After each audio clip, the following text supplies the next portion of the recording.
estar, Cristo muy pronto vendrá.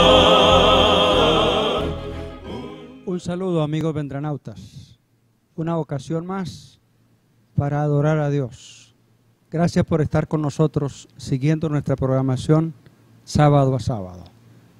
Esta vez estudiaremos otra lección de lo que es el tema sobre el liderazgo de los hombres, el liderazgo de Pedro. El tema de todo el trimestre es apacienta mis ovejas. ¿Quién pensara que un hombre como la persona de Pedro, Dios le encomendara una tarea? Apacentar ovejas, apacentar corderos. Pasado el tiempo, él se convirtió en el ser que la iglesia primitiva, la iglesia cristiana naciente, él fue el líder que escribió a muchos hombres y mujeres que de alguna manera tuvieron que huir de la cercanía de Jerusalén. Lo presentó como pueblo escogido, como gente que tenía una misión. Y ahora, en la última vez que nos habló en su lección del sábado pasado, fue el llamado a servir a Dios. Y si era necesario morir por la causa de Dios, lo haría. E invitaba a los lectores de sus epístolas a que lo hicieran. En esta vez presenta un tema distinto. Pastor Roque, buenas noches. Buenas noches. Una ocasión para hablar de algo que los pastores de la Iglesia Adventista del Séptimo Día o todo dirigente sabe bastante, porque al lado suyo, al lado de los dirigentes, hay quienes están trabajando. Pastor, ¿tiene algún recuerdo usted de algún de esos hombres que ha trabajado al lado suyo, que le ha dejado lecciones enormes? Sí, por supuesto. Bueno, ante todo un saludo, muchas gracias por la invitación. Saludo a todos los vendranautas que nos ven hoy sábado. Y bueno, quería, respecto a su pregunta, mencionar que por supuesto son muchos los líderes de iglesias locales que han hecho gran impacto en mi vida, me han enseñado, me han instruido. Recuerdo tengo de varios de ellos, de muchos de ellos.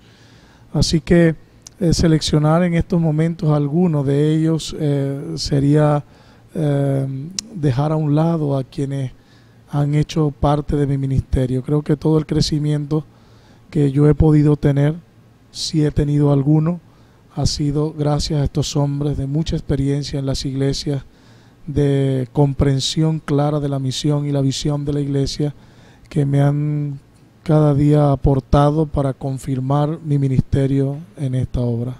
Muy bien. Yo veo en las dos palabras de la lección, esta séptima lección de la semana, dos palabras extremas.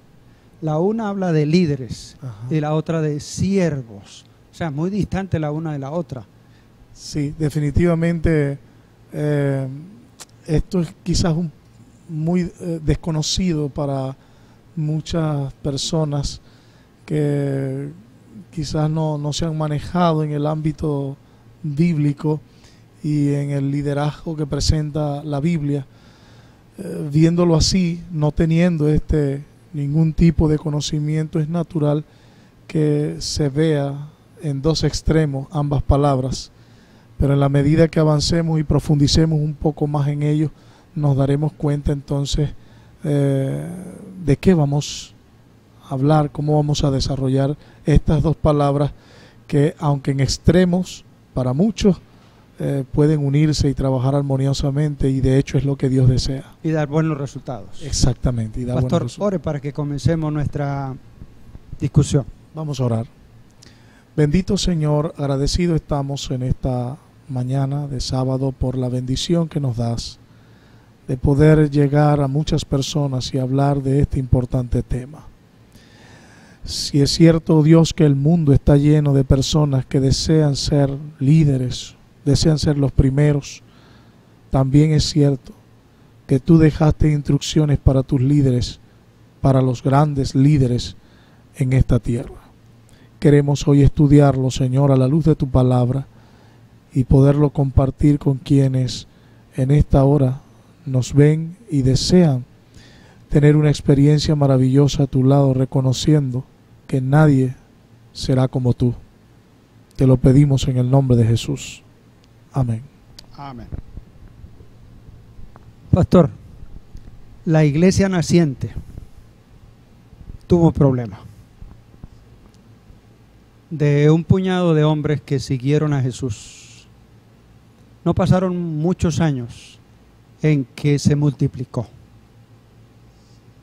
Bueno, en una de las prédicas dice que se añadieron como 5,000 en una localidad. Nos podemos imaginar en otras localidades cómo se multiplicaba la cristiandad. Sí, fue mucho definitivamente el crecimiento de la iglesia primitiva, y tenían por supuesto una venia, tenían una autoridad, y era nada más y nada menos que la del Espíritu Santo que se había derramado sobre ellos. Y solamente en aquel primer sermón del apóstol Pedro, por cierto, se añadieron como 3,000 personas y luego 5,000.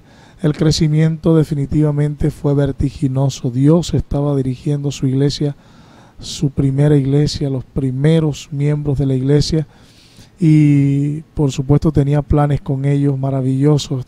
Tenía mucho cuidado de ellos, como lo tiene hoy todavía de su iglesia, pero definitivamente el crecimiento fue muy amplio, muy grande, y eso, por lo que la Biblia nos dice, trajo ciertos problemas a la iglesia.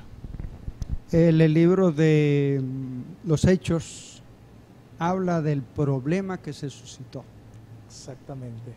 Sí, en el capítulo 6, versículo 1 al 6, presenta la necesidad de organizar la iglesia, de estructurarla, puesto que parecía que debido al crecimiento de la iglesia, los apóstoles no daban basto a todo lo que se requería y a las necesidades que tenía el pueblo.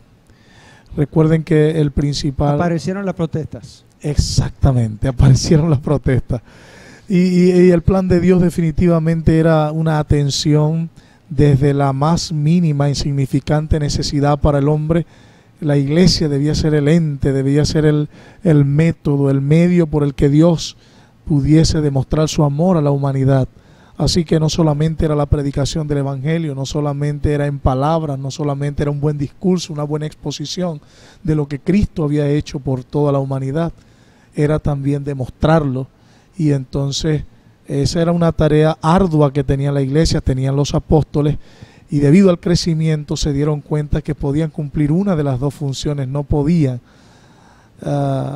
predicar, viajar por distintos lugares, no podían hablar de la verdad de Cristo, estar en comunión con el Espíritu Santo y al mismo tiempo atender las necesidades no solamente de sus conciudadanos, sino de quienes venían de otras regiones, de los que en algún momento ellos llamaron gentiles, los prosélitos, que se estaban uniendo también a la religión, ya no judía, sino cristiana. Entonces hubo la necesidad de crear un grupo de personas que atendiera estas necesidades a las personas especialmente griegas, que eran los que estaban quejándose de no recibir la atención que estaban recibiendo quizás un grupo más cercano, más familiar a los apóstoles. Y pusieron una condición. Para elegir a esos hombres le pusieron una condición.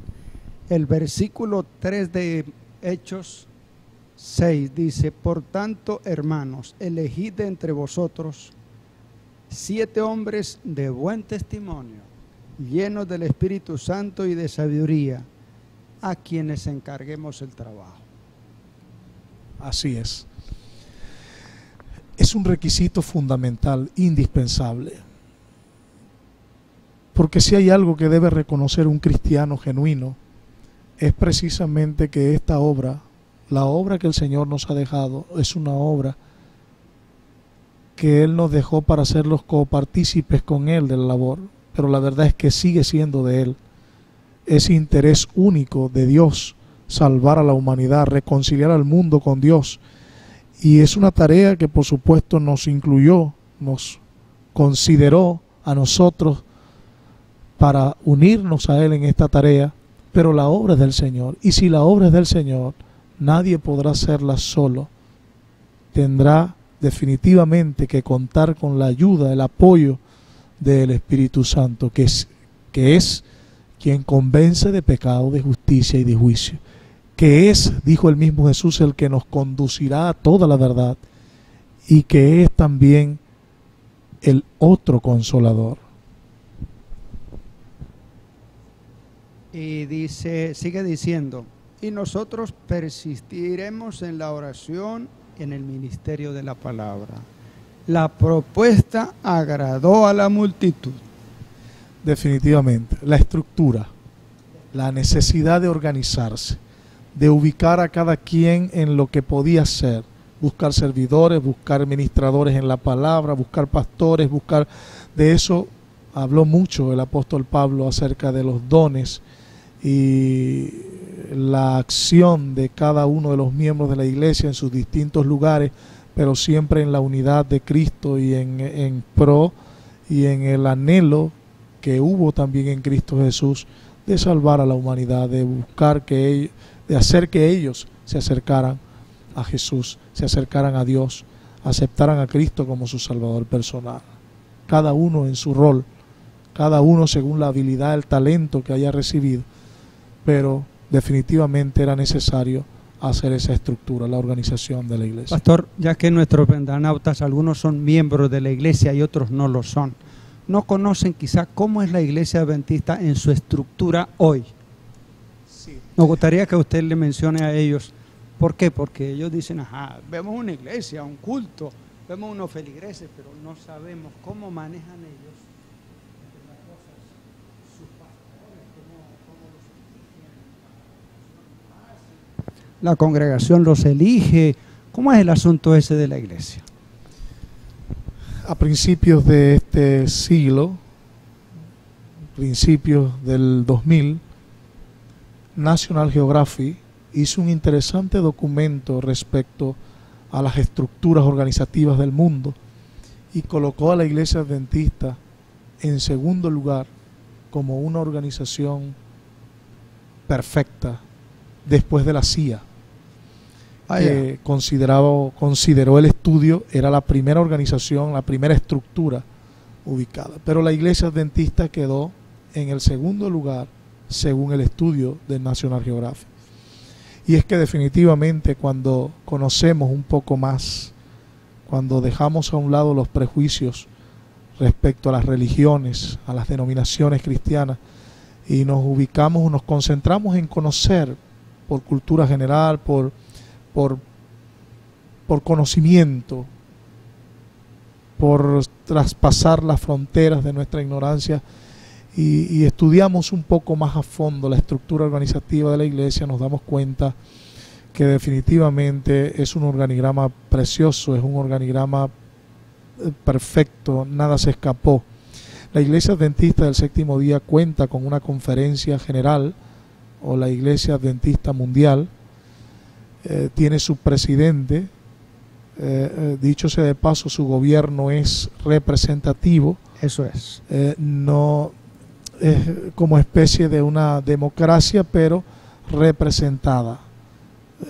Quiero decirles, la estructura de las iglesias locales, que es el fundamento y la base de toda la estructura organizativa. Las iglesias locales eligen un representante, que ésta va a un congreso cuadrinal que elige a los líderes o administración de una asociación o misión que abarca un estado, 2, 3 estados de una nación, y estos a su vez tienen un representante que va a elegir los administrativos de una unión, que por lo general son los administradores. La unión es la administración de una nación, puede que hayan 2 en una misma nación y se ubican en regiones, y estos de la unión tienen una representación también, envían un representante a la división interamericana, que viene siendo como el intermediario entre la Conferencia Mundial y las uniones de países, que van a un quinquenio, a una conferencia cada 5 años, y allí se elige en plenaria mundial al presidente y los administrativos de la iglesia a nivel mundial. ¿Por cuánto tiempo, pastor? Por 5 años, Por exactamente. 5 años sucede en el caso de la conferencia mundial, sucede en el caso de la división interamericana, en el caso de la unión, y en el caso de las asociaciones sí son 4 años. No se elige por 5, sino que se elige por 4 años. Todos ellos, por supuesto, son elegidos, y los administradores lo entienden, son elegidos para representar así los más grandes servidores de la iglesia. Se convierten en administradores para coordinar las actividades de las iglesias, coordinar todas las directrices, todos los eventos, la programación de la iglesia, toda esa planificación estratégica de la iglesia está coordinada por estos administradores que por supuesto no están perpetuados, no tienen ellos la única palabra, como no la hay tampoco en la iglesia solamente la del pastor. El pastor es el presidente de una junta directiva que es la que finalmente toma las decisiones y los votos que tienen que ver con la administración de una iglesia local, y está la junta administrativa que nosotros consideramos que es la máxima autoridad laica cuando está toda la iglesia reunida, y es donde se toman las más importantes decisiones que tienen que ver con toda la iglesia local. También las asociaciones tienen una junta directiva conformada con el 60% de laicos más que pastores, aunque son parte también algunos pastores de esa junta. Siempre son los laicos, miembros de iglesia, los que son mayoría tanto en la junta de asociación como en la junta de unión, así también en la junta de la división, y sucede lo mismo en la conferencia mundial. Los delegados al Congreso Mundial de los Adventistas del Séptimo Día, en su gran mayoría, son miembros laicos de la iglesia. Esa es la manera como la iglesia adventista concibe el liderazgo. El liderazgo, exactamente. Y es como está organizada para prestarle un servicio a todos los niveles. Es correcto. Muy bien, pastor. Ya conociendo un tanto esta estructura, el feligrés, nosotros, los que cotidianamente participamos de la vida de la iglesia, tenemos la posibilidad de formar parte de estos cuerpos deliberantes. Por supuesto, definitivamente es una maravillosa experiencia. Así lo creemos los adventistas. Es una maravillosa experiencia formar parte de este conglomerado de personas que se organizan, que tienen una estructura maravillosa a nivel mundial. En más de 200 países en el mundo hay adventistas que entienden, que comprenden que quienes le liderizan fueron elegidos por ellos, y que entienden que cuando la junta de una iglesia local, de una asociación, de una unión se reúne, oran, y es Dios quien los dirige en la toma de decisiones, y muchos de los miembros de la iglesia son escogidos para ser delegados, para ser administradores o departamentales de algún área de la iglesia, y entienden que fue Dios quien los llamó para cumplir esa tarea.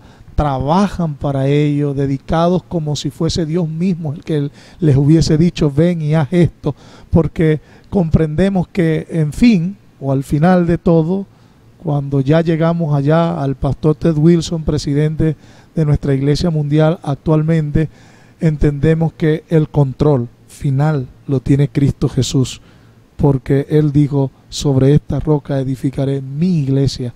No la entregó, nos permitió ser parte de ella, nos permitió ser parte y participar en la estructura organizativa y administrativa, mas no somos los dueños de ella. Cristo sigue siendo el dueño, por lo tanto el control siempre lo tendrá Él. En la medida en que un hombre administrador falle, porque es falible, puede fallar, puede equivocarse, Dios está allí al control para que su iglesia se mantenga firme, de pie, hasta el día en que Él venga a buscarla como lo prometió. Muy bien. Estamos terminando el primer segmento de esta ocasión. Cuando volvamos en el otro segmento, después que escuchemos una pieza musical que nos eleve al trono de la gracia.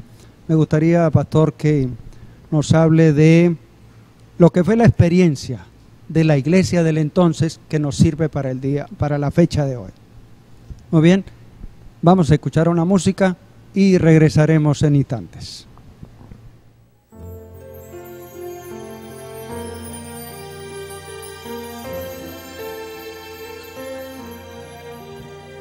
Yo debo ser puro, pues hay quien cree en mí. Yo debo ser justo, fiel hasta el fin. Son tantas pisadas tratando de encontrar por mis propios pasos camino hacia el hogar. Yo debo ser fuerte, hay mucho que enfrentar, buscar de rodillas poder para andar. Son tantos pesares y luchas que afrontar, que nada en el mundo desvíe mi mirar. Mis manos, mi ser son tuyos, de nadie más. Mis pies donde quieras, allí estarán. Y que alrededor conozcan al Dios a quien sirvo, y sepan que vivo mis días enteros por ti.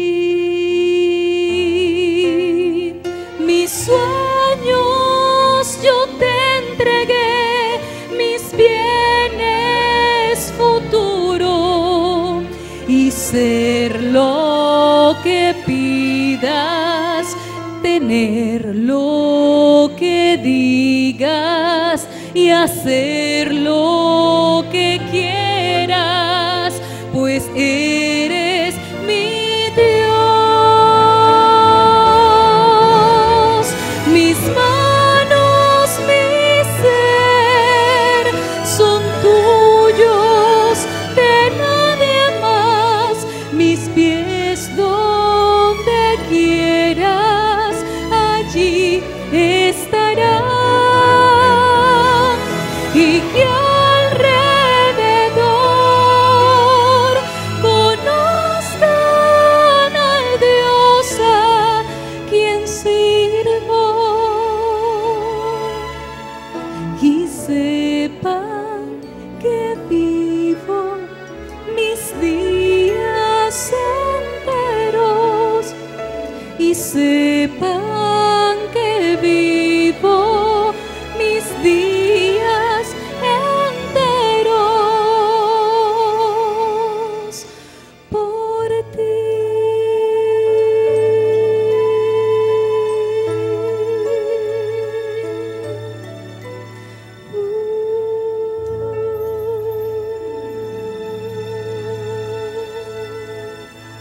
Amén.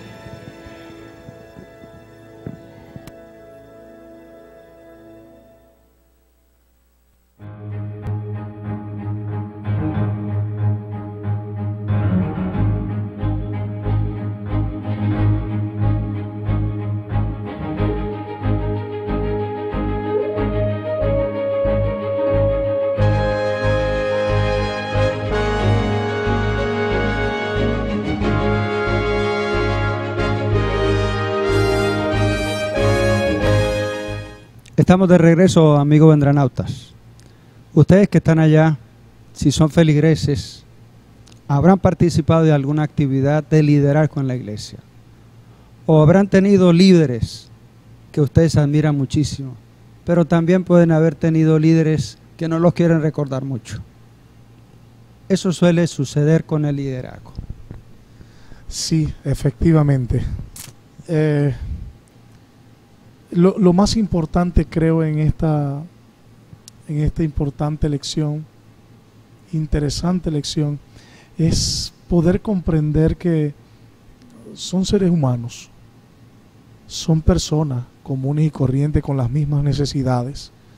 Naturalmente, cuando nos toca hablar con los líderes de la iglesia, no tenemos nuestras conversaciones, nuestros llamados hacia los líderes de la iglesia, es que por supuesto mientras mayor el grado de responsabilidad, mayor el grado del cargo, es mayor la responsabilidad que se tiene. Así que tenemos un gran compromiso, somos carta abierta, leída al mundo, tenemos que buscar la perfección que Cristo dijo que un día tendremos.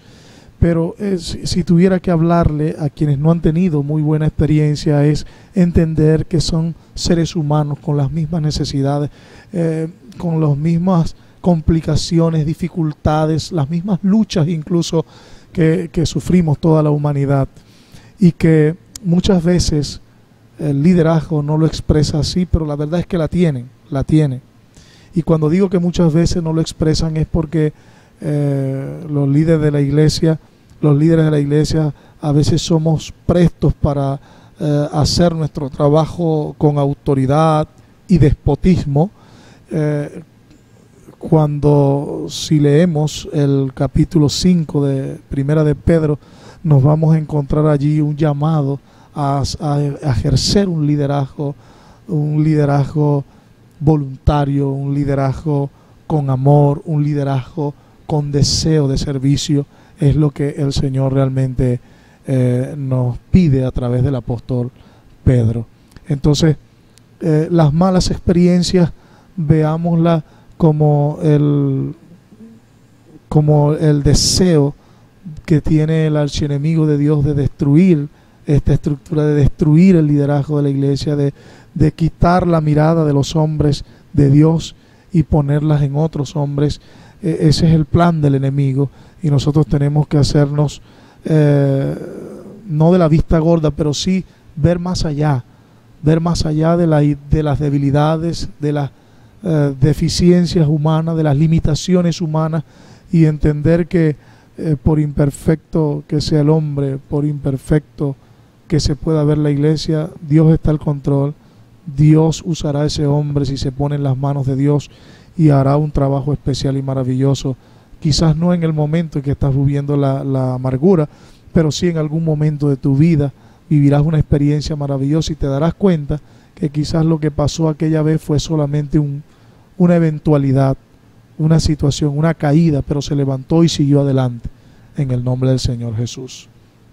Tengo 4 características o 4 elementos que pueden identificar a un líder, en este caso de la iglesia, a un anciano. Capacidad para enseñar. Es definitivo. De hecho, si había algo que los apóstoles exaltaron en la medida en que colocaban ancianos, que son los líderes de las iglesias locales, el apóstol Pablo y Bernabé les gustaba mucho elegir a estos hombres copastores de las iglesias para que estuvieran al frente de iglesias locales en la medida que iban fundando. Si había algo que el apóstol Pablo, Pedro y todos los apóstoles exhortaban y llamaban la atención del liderazgo local de las iglesias, era que fueran idóneos para enseñar, que tuvieran la capacidad didáctica, la metodología para enseñar a la feligresía, porque definitivamente es uno de los propósitos del liderazgo local de nuestras iglesias, es que el líder, el anciano, tenga la capacidad de instruir al nuevo creyente, de enseñarle con autoridad, porque conoce bien lo que cree y lo que predica. Lo otro es predicar la palabra de Dios a tiempo y fuera de tiempo. Y una tercera cosa es atender el buen funcionamiento de su iglesia. Parece como mucho el trabajo, pero cuando tú, mi querido hermano, eres elegido para ser anciano de esta iglesia, tú, mi querido amigo, si algún día te unes a las filas de esta iglesia y llegas a asumir liderazgo como el ancianado en la iglesia, ten por entendido que por lo menos estas tres cosas son fundamentales: idóneos para enseñar, y cuando hablamos de idóneo no solamente nos referimos a la didáctica y a la metodología que usemos, nos referimos también al ejemplo, a la vida que llevas, que es la más importante enseñanza que un líder de la iglesia puede dar. Y segundo, ser un excelente predicador con toda la estructura que requiere una homilética, con toda la capacidad y el arte, y sobre todo con el poder y la autoridad del Espíritu Santo sobre él.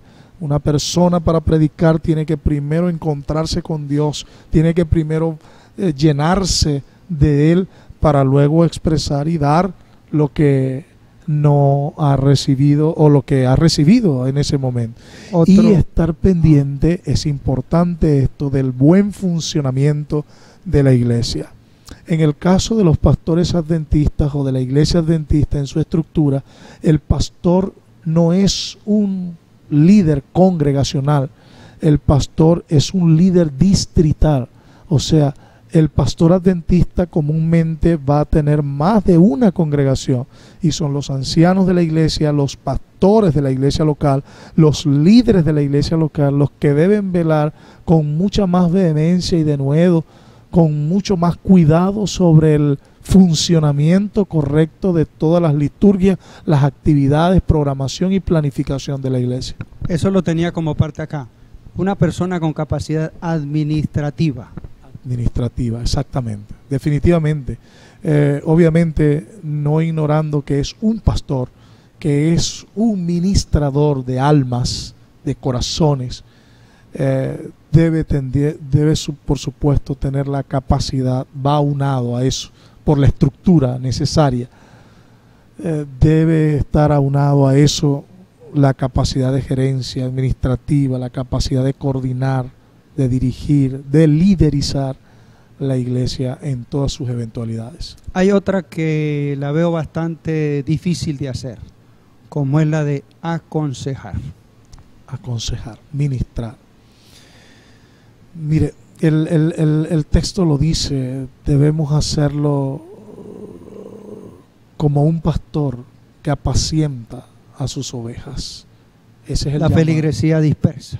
La feligresía dispersa. El trabajo del líder de la iglesia, Pedro lo presenta como el trabajo de un pastor. Cuando una oveja sale del rebaño, se va, ¿cuál es el trato del pastor hacia esa oveja? ¿Cuál es el trato del líder de la iglesia hacia esa oveja? Si el trato es a criticarlo, si el trato es a aplicar la disciplina como nuestro manual administrativo lo presenta, sin antes tocar el punto del pastor, de ministrar, de buscar la manera de atraerla otra vez al rebaño y hacerla parte y crear otra vez ese ambiente armonioso, silencioso y de quietud, de paz que puede vivir un pastor al saber que todas sus ovejas están en el rebaño, están tranquilas, están siendo nutridas, tienen experiencias con él maravillosas en unidad, se dan calor unas a otras. Creo que es el más grande objetivo, o es el más grande ideal que cualquier líder, anciano o pastor de la iglesia debiera tener. El liderazgo local implica sacrificio. Y algunas personas tienen una capacidad enorme de sacrificio. Son esos hombres, esas mujeres que están las 24 horas dispuestos a ir a donde sea y como sea. Cuando leía eso en nuestro estudio, me recordé las veces que he expresado, y lo he expresado con mucho sentimiento, con amor, honestidad, sinceridad. Y es que hasta a mis hijos les he enseñado que tengan mucho cuidado de cómo se dirigen a los hermanos de la iglesia, porque son hombres que hacen un trabajo solo esperando una única recompensa, la que ha ofrecido Cristo a todo aquel que le es fiel. Esa es la recompensa. Vemos hombres que a pesar de sus ocupaciones tienen sus trabajos, sus familias que atender. Cuando viene la junta de nombramiento y son elegidos, se llenan de gozo al ser elegidos y entiende que están siendo llamados para cumplir una labor extra, añadida a todas sus labores diarias, a todos sus compromisos laborales, familiares. Y lo hacen con tanto amor, lo hacen con tanta entrega, lo hacen sin esperar nada a cambio. Alguien puede pensar que un pastor adventista puede llegar a convertirse en un mercenario, porque bueno, él trabaja y recibe un sueldo.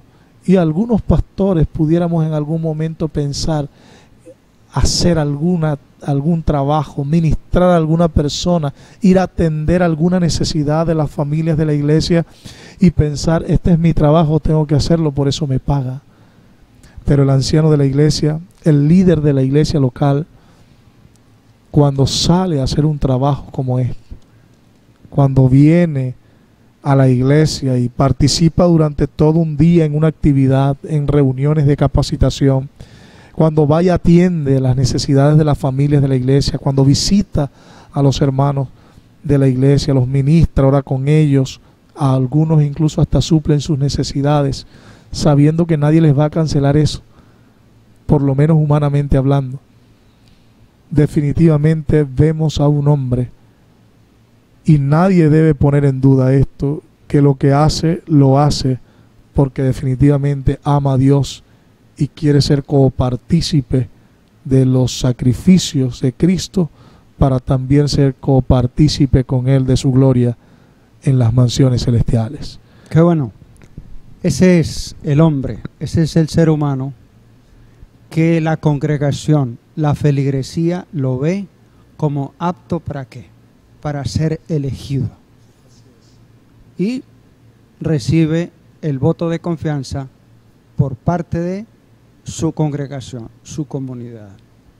Pastor, ¿qué otras cosas nos enseña la lección o nos enseñó durante esta semana? Esta semana nosotros también hablamos o estudiamos un poco acerca de la humildad, revestidos de humildad, y hace ahí un interesante estudio acerca de lo que representaba para el apóstol Pedro en su tiempo, en su sociedad, en su cultura, el ser humilde, el llamado a ser humilde. Quizás no era bien visto porque humildad era la clase baja, era ineptitud en algunas ocasiones, esclavitud. ¿Y quién podía llamar humilde en tiempos de Pedro a quien había sido libre en la persona de Jesús, o quien había pagado su libertad si en este caso fuese esclavo? Pero en la Biblia, cuando nosotros estudiamos acerca de la humildad, está refiriéndose más a la grandeza celestial. El Señor Jesucristo en el capítulo 20 de San Mateo expresó estas palabras cuando unas madres llegaron a decir, pon este a tu derecha y el otro a tu izquierda, a sus hijos. El Señor no reprendió esto, no dijo esto está mal, eso no. Debemos tener mucho cuidado cuando nos encontremos personas que están buscando autoridad y poder para la exaltación propia, cómo nos dirigimos a ellos. El Señor enseñó a esta madre que lo único que hacía era amar a sus hijos y deseaba que ocuparan puestos, pero por amor a ellos, en el servicio al Señor. Pero es importante lo que dijo el Señor Jesús. El Señor Jesús dijo que el que quiera ser grande, tener autoridad, poder en el reino, en su reino, que es un reino distinto al de aquí, en su reino, debía ser un siervo. Debía ser un siervo. Y de hecho, la más importante y grande lección que Jesús pudo haber otorgado a sus discípulos antes de su partida de esta tierra fue precisamente la que dio en la última cena, en el rito de humildad, cuando Él mismo, siendo el Señor de señores, el Rey de reyes, siendo uno igual con Dios, se hizo siervo, lavando los pies de todos sus discípulos, enseñándoles entonces con este acto de humildad, de servicio, porque en la iglesia adventista, en toda su estructura, el más grande servidor es el pastor Ted Wilson. Él es el siervo de todos los miembros de la iglesia, porque él fue elegido para ser el más grande siervo de la iglesia, el más humilde de todos. Y el Señor entonces, después de darle esa lección en hechos, en acción, les dijo: vosotros me has llamado Señor, y bien decís porque lo soy. Pues si yo, siendo el Señor y Maestro, he lavado vuestros pies, cuánto más debieran hacerlo ustedes los unos a los otros. Ejemplo os he dado, para que como yo he hecho, vosotros también hagáis. Si hay algún vendranauta, líder de la iglesia que nos está viendo, hay principios fundamentales que debemos aprender al liderizar nuestra iglesia. Número 1, sé humilde. Dios te ha llamado para ser un siervo de esta iglesia. Cuando te nombran líder de una iglesia, te han nombrado porque creen que eres un siervo de Dios, un servidor, una persona que entiende que Jesús vino a servir y no a ser servido. Y otro interesante, importante punto en este caso, la autoridad, el poder que te da esta iglesia como líder, te lo da no para que trates a los hermanos con despotismo, te lo da para que con tu ejemplo la gente pueda seguirte, con tu vida, con evangelismo, la gente pueda seguirte, los hermanos puedan ir detrás de ti, porque los llevarás a Jesús, nuestro gran líder. Pastor, ahora sí como que el título funciona mejor, donde dice líderes siervos, el hecho de Jesús, un hombre que le seguía a la gente, no escatimaban nada por seguirlo, pero en la ocasión en la que se necesitó demostrar humildad, Jesús no tuvo problemas en hacerlo. Y ahí es quizá el ejemplo que uno tiene que tener para eso. Definitivamente ese es, líderes siervos. Dios ha llamado a los líderes de esta iglesia a ser siervos. Y eso debe quedar claro en esta semana de estudio. Debió quedar muy claro que el Señor nos ha llamado a ser siervos humildes, dispuestos siempre para ministrar y beneficiar a todos a los que el Señor nos ha puesto bajo nuestro cuidado. Amigos vendranautas, estudiamos una lección que nos enseñó. La iglesia de Dios es una iglesia organizada. La iglesia de Dios cuenta con dones, con hombres y mujeres capaces de llevar adelante la causa de la evangelización. Si usted es uno de ellos, pida al Espíritu Santo que lo siga guiando. Si usted es uno de los que siguen, apoye el trabajo de estos hombres y mujeres. La bendición de Dios siga con sus vidas. Y en una próxima ocasión seguiremos estudiando los temas que nos inspiran a ser hombres y mujeres de servicio en la causa. Mis amigos, el que ha de venir, vendrá y no tardará.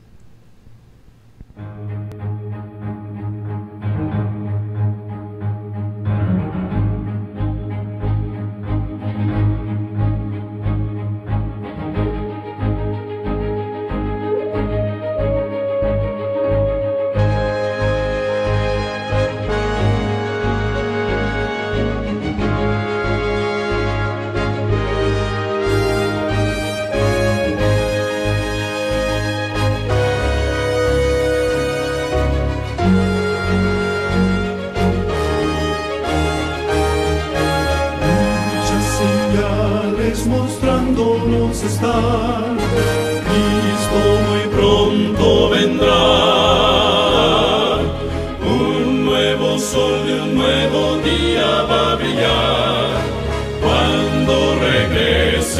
Jesús.